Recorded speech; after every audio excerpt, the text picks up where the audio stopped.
Alors bonjour à tous, aujourd'hui dans ce topo d'anesthésie-réanimation, nous allons parler du syndrome de détresse respiratoire aiguë, également appelé le SDRA. Alors quelques définitions. Le syndrome de détresse respiratoire aiguë est une forme donc très sévère de défaillance pulmonaire aiguë, consécutif à une altération de la perméabilité capillaire. Il s'agit d'un œdème pulmonaire de perméabilité, c'est-à-dire une agression qui peut être directe ou indirecte au niveau de la membrane alvéolo-capillaire au sein de l'alvéole, associée à une inflammation pulmonaire intense et une hypoxémie sévère. La mortalité est très élevée, 40 à 50%, ce qui est relativement énorme.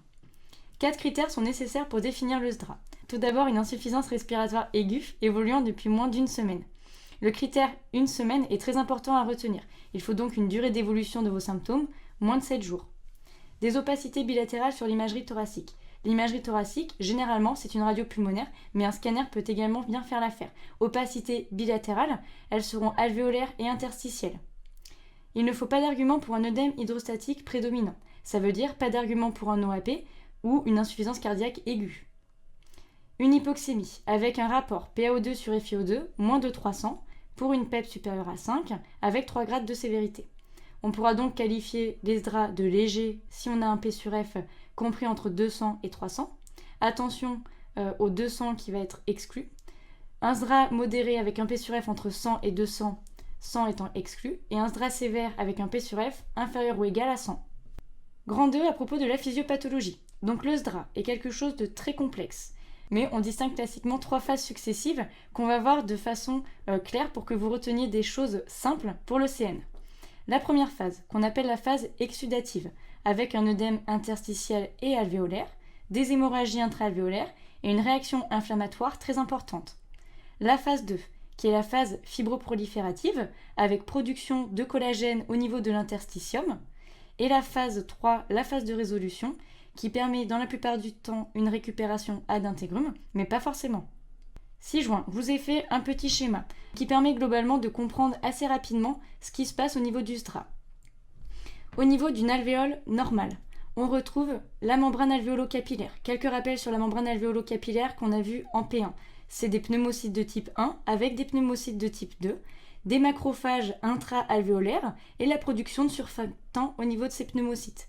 On retrouve en dessous, dans cette zone-là, l'interstitium et ensuite le vaisseau sanguin qui permet de faire les échanges gazeux avec le milieu circulant.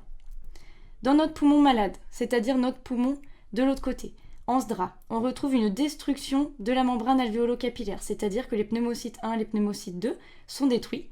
On retrouve les macrophages et des polynucléaires neutrophiles au sein de l'alvéole qui sécrètent des protéines pro-inflammatoires et détruisent le surfactant.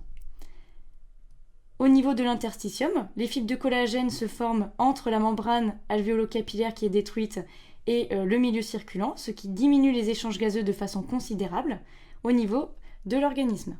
On peut donc très bien voir pourquoi on aura des opacités alvéolaires et interstitielles sur une radio pulmonaire, avec l'interstitium qui est augmenté par la prolifération des fibres de collagène entre la membrane alvéolo-capillaire et le milieu circulant en dessous, et au sein de l'alvéole, avec les mécanismes pro-inflammatoires qui sont en cours, donc la réaction inflammatoire avec les neutrophiles et les macrophages. Toujours sur la physiopathologie. Dans le SDRA, on a une perte de volume pulmonaire aéré. C'est une des caractéristiques majeures du SDRA. Ça veut dire qu'on a une baisse de la CRF. C'est la capacité résiduelle fonctionnelle. Chez un sujet sain, elle est de l'ordre de 2,5 à 3 litres et elle va se retrouver à 500 ml chez un sujet en SDRA. À côté, on note des atelectasies, c'est-à-dire des alvéoles qui vont être bouchées. Elles peuvent être dues au collapsus des espaces aériens distaux, soit par des mécanismes de compression, soit par des excès de masse tissulaire en lien avec l'inflammation pulmonaire, soit par dénitrogénation des alvéoles qu'on peut voir lorsqu'on a une oxygénothérapie très importante avec une FiO2 supérieure à 80%.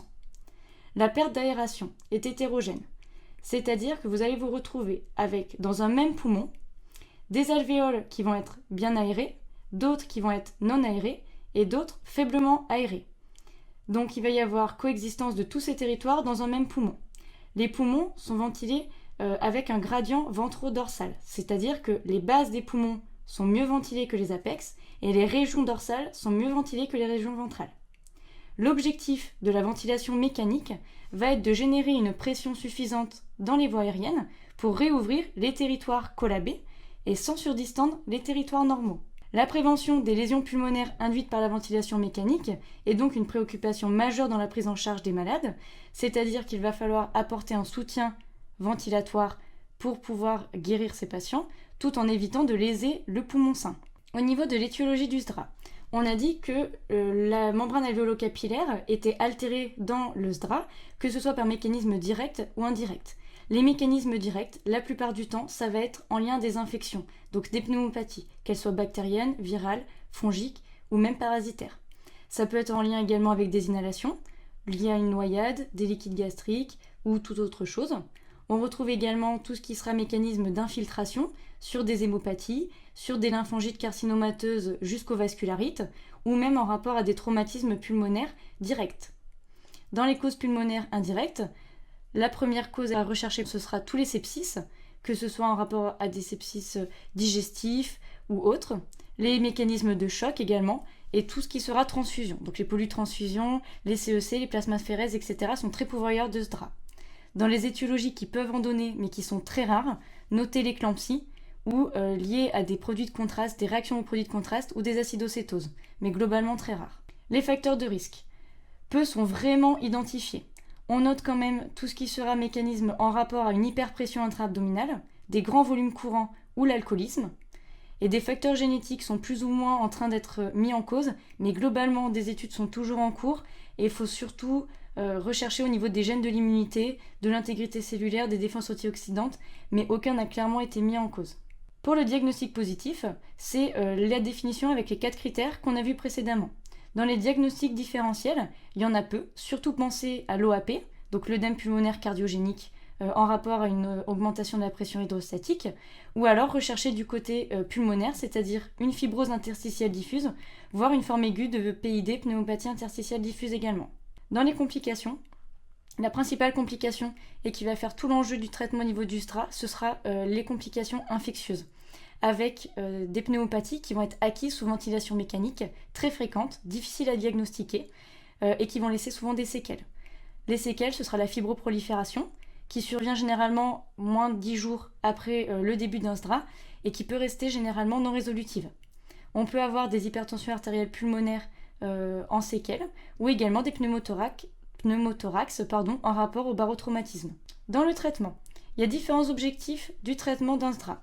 Le premier, ça va être bien sûr d'optimiser l'oxygénation du patient en jouant sur les rapports ventilation-perfusion pulmonaire. Moduler la réponse inflammatoire, qui est très importante. Prévenir les lésions induites sous ventilation mécanique et notamment l'apparition d'infections. Et faire attention à l'équilibre des fluides de part et d'autre de la membrane alvéolo-capillaire. Donc dans les traitements, il y en a 3 grands à retenir. Ils sont notés en rouge ici. Ce sera le monoxyde d'azote inhalé, qui permet en fait de relâcher les fibres musculaires lisses au niveau des poumons pour améliorer la ventilation. Donc on aura une homogénéisation des rapports ventilation-perfusion sous monoxyde d'azote. Un autre traitement très important qu'on voit souvent dans le SDRA, ce sera l'alternance de décubitus dorsal, décubitus ventral.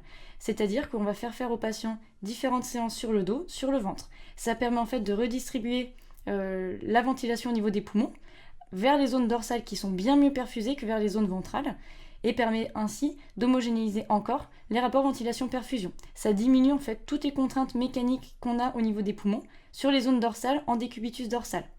Donc on fera des alternances de décubitus dorsal, décubitus ventral environ toutes les 8 heures et on peut faire plusieurs séances du coup quotidiennement. L'autre traitement très important que je vous ai mis ici, ce sera les curares.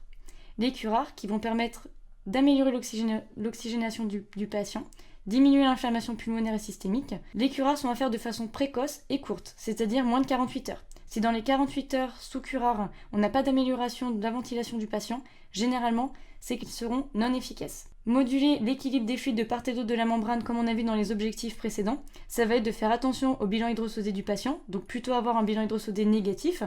Dans ces conditions, on peut essayer de voir plus ou moins pour mettre de l'albumine associée à un diurétique. Mais ça restera globalement patient dépendant et moins à retenir que les autres traitements que je vous ai mis en rouge ici. Donc si on reprend dans le traitement, les 3 interventions, les 3 grands traitements qui ont montré une efficacité significative sur la survie des patients, ce sera la curarisation précoce et courte, moins de 48 heures et instaurée dès le début de la prise en charge, donc très tôt. L'utilisation de faibles volumes courants, donc pour éviter le barotraumatisme, donc ce sera une ventilation protectrice au niveau du patient. Et la mise en décubitus ventral précoce pour des séances longues. Le traitement ventilatoire, ce sera la ventilation mécanique avec l'intubation orotrachéale qui va permettre de prendre en charge le relais sur le traitement. Donc ça concerne la plupart des patients en SDRA, au moins dans les premières heures. Les objectifs sont de maintenir une oxygénation correcte avec une PaO2 avec des objectifs entre 55 et 80 mm de mercure. Pas forcément plus, mais vraiment pas moins. Prévenir les lésions induites par la ventilation mécanique avec de faibles volumes courants, c'est 6 ml/kg, et des pressions alvéolaires à moins de 20 à 30 cm d'eau.